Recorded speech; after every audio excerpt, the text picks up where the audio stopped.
Fala galera, estamos aqui hoje com a Márcia Teixeira Cavalcante, ela que é graduada em Ciências Sociais pela Universidade Federal do Rio de Janeiro, graduada em Letras, Português e Literatura pela Sociedade de Ensino Superior Estácio de Sá.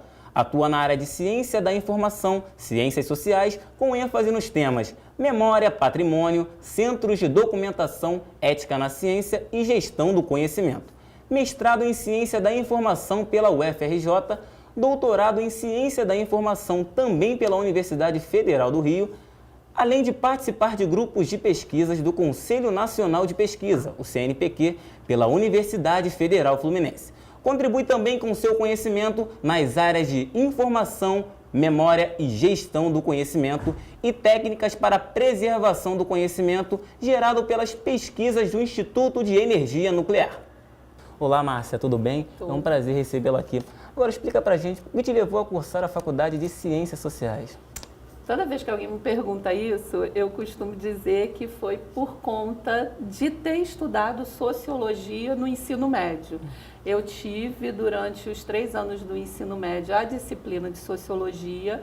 Eu tinha um professor de Sociologia, que eu não esqueço o nome até hoje, Paulo, e na hora de escolher lá no vestibular, ainda sou da época do vestibular, na hora de fazer a escolha pela carreira, eu acabei optando por Ciências Sociais, mas eu reconheço que eu não conhecia muito bem aquilo que eu estava escolhendo naquele momento, né? Só mesmo durante a graduação é que eu fui tomando um pouco mais de consciência sobre o que era a área de ciências sociais, mas a influência veio da sociologia no ensino médio. Mas por que 15 anos depois você decidiu fazer letras com enfoque em literatura e português?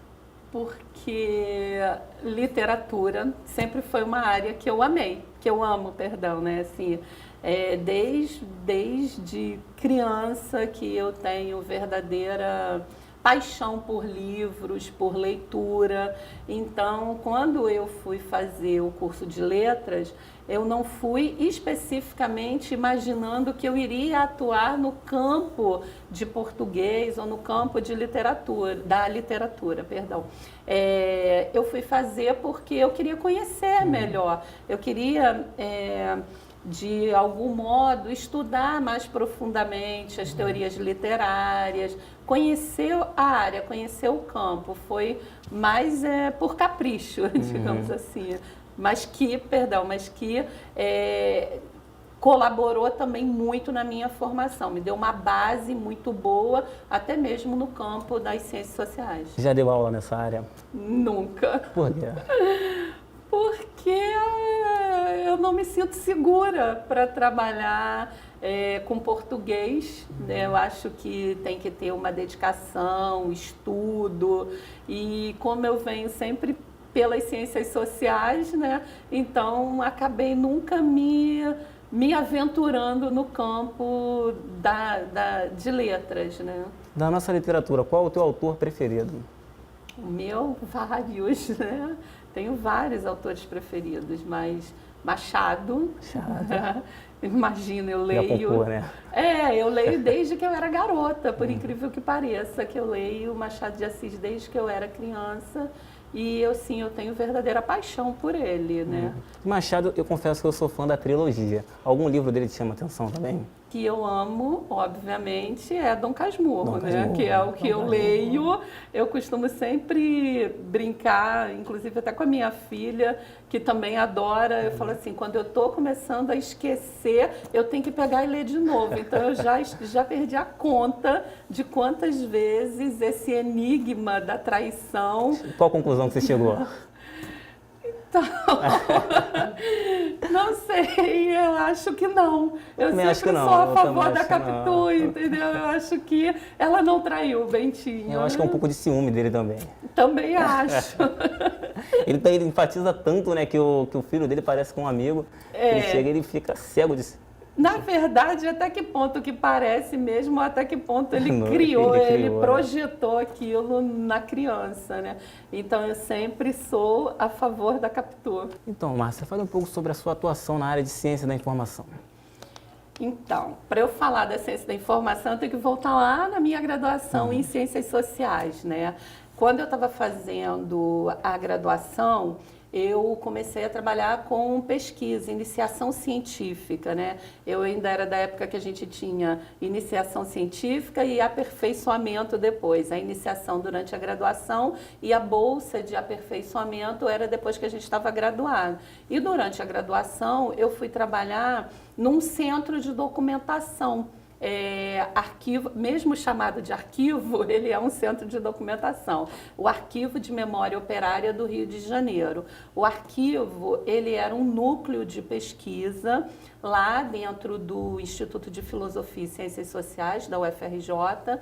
Ele era um núcleo de pesquisa que fazia parte do Laboratório de Pesquisa Social. E aí eu fui chamada, fui selecionada e comecei a trabalhar na iniciação científica lá. E o arquivo, ele é um centro de documentação para preservação, digamos assim, da memória do trabalhador do estado do Rio de Janeiro, o trabalhador fluminense. E ali eu comecei a ter um contato com o movimento operário, que até então eu não conhecia praticamente nada, né? A não ser aquilo que a gente estudava nas aulas de história. E eu comecei a trabalhar mais por um viés técnico, né, de preservação, uma das coisas que eu fazia era visitar os diversos sindicatos do município do Rio de Janeiro. Isso eu comecei lá em 89, né? Então, a gente ainda estava assim, muito recente nesse processo democrático aqui no Brasil. Eu comecei a visitar os sindicatos para pedir material que eles tivessem para a gente poder formar o acervo do Amorge e também, de algum modo, preservar o movimento, né? Preservar a memória desse movimento. E aí, durante o período que eu fui bolsista lá do arquivo, passou um tempinho, eu tomei conhecimento da existência do mestrado, da pós-graduação, né? O mestrado, doutorado em ciência da informação. Eu realmente não conhecia a área, né? E aí, perdão. E aí, uma das pessoas que trabalhavam lá comigo, ela foi fazer o mestrado e foi aí que eu conheci que existia o campo da ciência da informação e que aquele objeto, né, que o Amorge, que era esse local em que eu tinha tido toda essa formação, ele poderia ser o meu objeto de estudo no mestrado, porque a ciência da informação trabalha muito com o campo da memória, da preservação, da informação, da divulgação. Então, a partir dessa minha experiência na graduação, é que eu fui chegar no campo da ciência da informação para fazer o mestrado. Ok. Então, houve um intervalo de 9 anos entre o fim da sua tese de mestrado e o início da defesa do doutorado. Há algum link, uma relação entre esses dois temas? Do mestrado para o doutorado? Isso, alguma na verdade, relação? Total relação entre um e outro. Durante o mestrado, o Amorge, né, o arquivo lá, o centro de documentação que eu trabalhava, ele foi o meu objeto de estudo. Eu escrevi sobre a criação do Amorge, né, o que ele era, a importância dele aqui no Rio de Janeiro, como um centro de documentação que preservava a memória não apenas do movimento operário, né, mas do movimento a memória de trabalhadores, né, dos trabalhadores em geral. E eu escrevi a dissertação sobre o Amorge, sobre como ele tinha surgido, sobre perspectivas futuras para ele. E quando eu cheguei no doutorado, que teve esse hiato aí bem grande até terminar o mestrado, aí eu fui fazer outra graduação, aí depois é que eu falei assim, não, agora acho que já está na hora de voltar para o doutorado, né? E aí eu peguei um link da tese, da dissertação de mestrado, e eu resolvi estudar centros de documentação de uma maneira mais geral, né? Por que de uma maneira mais geral? Porque esses centros de documentação, eles vão surgir aqui no Brasil muitos vão pipocar aqui no Brasil, principalmente final da década de 60, início da década de 70. E é o período que a gente viveu o que nós consideramos como uma ditadura militar no país. E esses centros de documentação, eles são criados, né, em universidades, mais especialmente, para preservar a memória desses grupos que eram grupos perseguidos, pela ditadura. Era a memória dos trabalhadores, a memória sindical, e o governo, ele estava destruindo todo esse acervo, né? Então, eu vou pesquisar no doutorado o que faz com que esses centros surjam, principalmente como que esses centros surgem dentro de universidades, muitas delas públicas, com dinheiro público, para preservar a memória e o material, o acervo daquilo que o governo estava tentando destruir, aquilo que o próprio governo não queria que fosse preservado, né? Então eu pego 3 centros de documentação, o Amorge inclusive, mesmo o Amorge tendo sido criado no início da década de 80, né? Pós-85, né, seria o marco do final desse governo militar, eu considerei que ele ainda assim estava trabalhando com material que tinha algum perigo, digamos, né? Então eu peguei o Amorge, peguei o CEDIC, que é de uma universidade privada lá de São Paulo, e peguei o arquivo Edgar Lenroux, que também é um centro de documentação e que é o que a gente considera assim como um marco, porque o Edgar Lenroux realmente foi criado na década de 70, 74, se eu não me engano.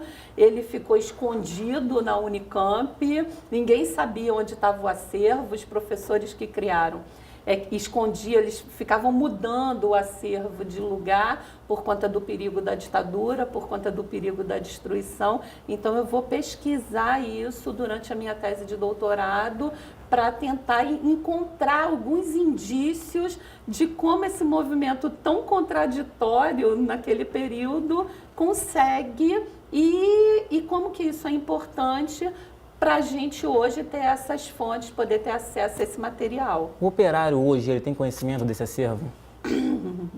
Olha, eu acho meio complicado, né? Assim, eu não sou uma especialista em movimento operário, na verdade, eu trabalho mais com a preservação da memória, mas eu diria que aquele trabalhador, essa categoria que a gente chama de operário, da década de 80, passou por um processo de transformação e hoje em dia é muito diferente essa consciência que eles têm hoje em relação à década de 80, década de 70, até um pouco de 90, quando a gente teve greves, né, grandes greves aqui no Brasil, Rio de Janeiro, São Paulo principalmente. Então eu acho que hoje em dia eles têm uma visão diferente da sua posição dentro da sociedade. Mas esse acervo também tem no meio digital ou só fica no campo físico? Tem coisas que você encontra... Internet, site, mídias sociais... todos eles têm site, né? O CEDIC, o Edgar Lenroux, que é o AEL, o Amorge. Tem material que você tem digitalizado, mas tem material não, que tem que ser físico, até porque o processo de digitalização, ele não é um processo barato. E o acervo não é um acervo assim muito pequeno, né? Então tem toda uma demanda para você poder fazer a digitalização correta daquele material, ele não perder, né, as referências físicas no processo de digitalização. Então, temos materiais que são digitalizados, na época até microfilmados, né, porque muito material sobre o movimento operário do Rio de Janeiro e São Paulo está fora do Brasil. A gente tem centro de referência na Itália, se eu não me engano, que tem um acervo riquíssimo sobre o movimento operário brasileiro. né? E aí lá na década de 80 e 90 a gente não tinha esse processo de digitalização, então era tudo microfilmado. Eles microfilmaram e a gente no Amord nós conseguimos comprar os microfilmes desse acervo que está lá na Itália, do Asmob. Márcia, mudando de assunto, de que maneira se tornou possível o advento dos centros de documentação ligados aos movimentos sociais dentro dos espaços acadêmicos? Então, isso daí foi a grande pergunta da minha tese. Como que aconteceu isso, né? São diversos fatores que vão contribuir para que isso aconteça, né? Mas eu acho que o fator principal foi a percepção de alguns professores, né, num determinado momento, não só professores, né, pessoas ligadas à área da pesquisa, num determinado momento, que começam a perceber que aquele material é um material que está em perigo e que aquele material é importante não só para o movimento operário de trabalhadores, mas importante para uma memória nacional. Então, o que se faz? Eu vou falar especificamente do Edgar Lenroth, né, lá da Unicamp. Eles criam projetos de pesquisa com, assim, meio que para enganar o governo, eles criam um projeto que diz que vai falar sobre a industrialização no Brasil, não sei o quê, para poder conseguir verba, comprar esse material, porque o material que dá a origem ao acervo do Edgar Lenroth, ele foi comprado, é um material assim, bem volumoso, então eles precisavam de dinheiro na época, então eles enganam o governo de algum modo. Claro que tem uma rede que vai permitir que isso aconteça, dizendo que é para pesquisar a industrialização, mas na verdade é para gerar fontes para produção, para pesquisa na pós-graduação, mestrado, doutorado, naquele momento, e atrelam essas fontes a esses programas de pós-graduação. Então, esse é apenas um dos movimentos que a gente percebe como o que possibilita a entrada desse material nesse campo, que é o campo acadêmico, a área acadêmica, dominada de algum modo pelo governo naquele momento, né? Mas que aqueles que o governo queria apagar a memória, eles conseguem adentrar por esse processo colaborativo, né? Por esse movimento. Até na tese eu brinco falando assim, parece um serviço de formiguinhas, né? Se articulando para conseguir levar esse material e enganar e preservar esse material. Esse é só um dos caminhos que eu consigo detectar, mas temos outros caminhos também. Márcia, foi um prazer recebê-la aqui. Desejo sucesso na carreira, tá bom? Você também, Rogério. Obrigada. Rogério Almeida para a TV Juliano Moreira.